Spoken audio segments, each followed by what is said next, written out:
தலைக்கு முடி வெட்டணும், முகத்துக்கு சேவ் பண்ணும். இன்னைக்கு பையன்லாம் முகத்துக்கு முடி வெட்டியிருக்கான் சார், தலையை சுத்தி சேவ் பண்ணியிருக்கான் சார். அருமை அருமை அருமை. இப்படிலாம் நுணுக்கமா பார்த்து பேசணும், தெரியுதா சார்? நீங்க நம்ம தாத்தா எல்லாம் கோவணம் கட்டி இருப்பாங்கல்ல, நானே விவசாய குடும்பத்தில் இருந்தவன். இந்த கோவணத்தை கூட அப்படி சுருட்டி பின்னாடி கட்டி இருப்பாங்க. கிட்டத்தட்ட இன்னைக்கு பேண்டே முக்கா பேண்ட் அப்படிதான் சார் போட்டிருக்கிறான், சுருட்டி பின்னாடி போட்டிருக்க மாதிரி தான் போட்டிருக்கான்.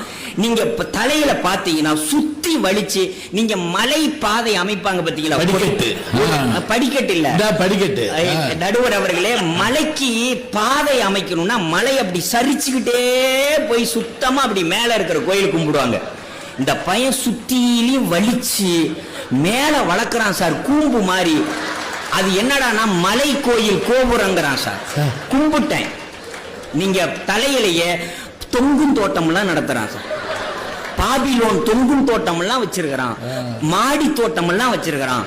நீங்க அக்கறமை இன்றைய சூழல். ஒரு காலத்தில் நாம எல்லாம் பேசிக்கிட்டோம், சரி மாப்பிள்ள எதுக்கு போன்ல ஒரு நாளைக்கு நேர்ல வையா பார்க்கலாம் ஐயா பேசுவோம்.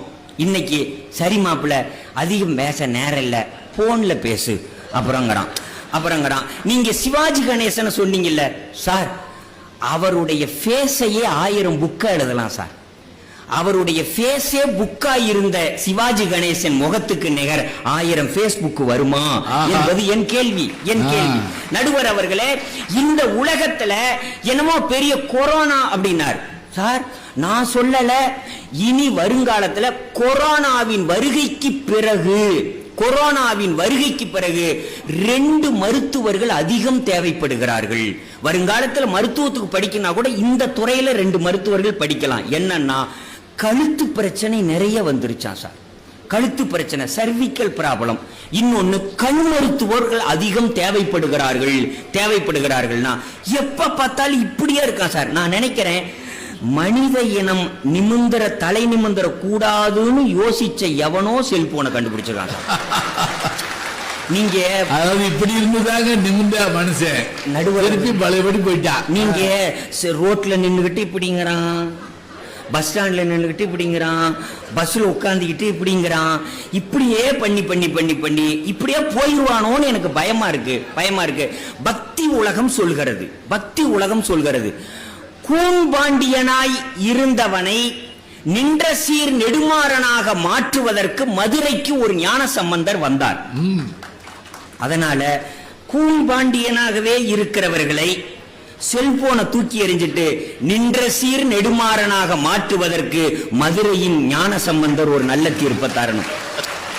நீங்க பாருங்க சார், நம்ம பாட்டன் வள்ளுவனுக்கு தெரியும் இந்த பயல்கள்லாம் வருங்காலத்துல செல்போனால சாக போறானுவ அப்படின்னு தெரியும்.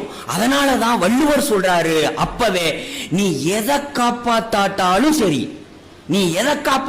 சரி, ஆனால் செல்போனுகிட்ட இருந்து உன்னை காப்பாத்திக்கி அப்படின்னு வள்ளுவர் சொல்றாரு சார். ஐயா அறிவுமதி யோசிக்கிற ஐயா சொல்றாங்க, எங்கடா இங்க எல்லாம் செல்போன வள்ளுவர் காலத்துல இருந்துச்சான்னு. இருக்கு சார், திருக்குறளை படிங்க. செல்லிடத்து காப்பான் சினம் காப்பான். செல்லுகிட்ட இருந்து எவன் தன்னை காப்பாத்திக்கிறானோ அவன் தான் காப்பாத்திக்கிறவன் அர்த்தம். செல்லிடத்து காப்பான் சினம் காப்பான், அல்லிடத்து காக்கின் என் காவாக்கால் என் அப்படிங்கிறார். நீங்க இந்த உலகத்துல இன்னைக்கு பொசுக்குனா செல்போனுங்கிறான் சார், எல்லாமே போச்சு சார்.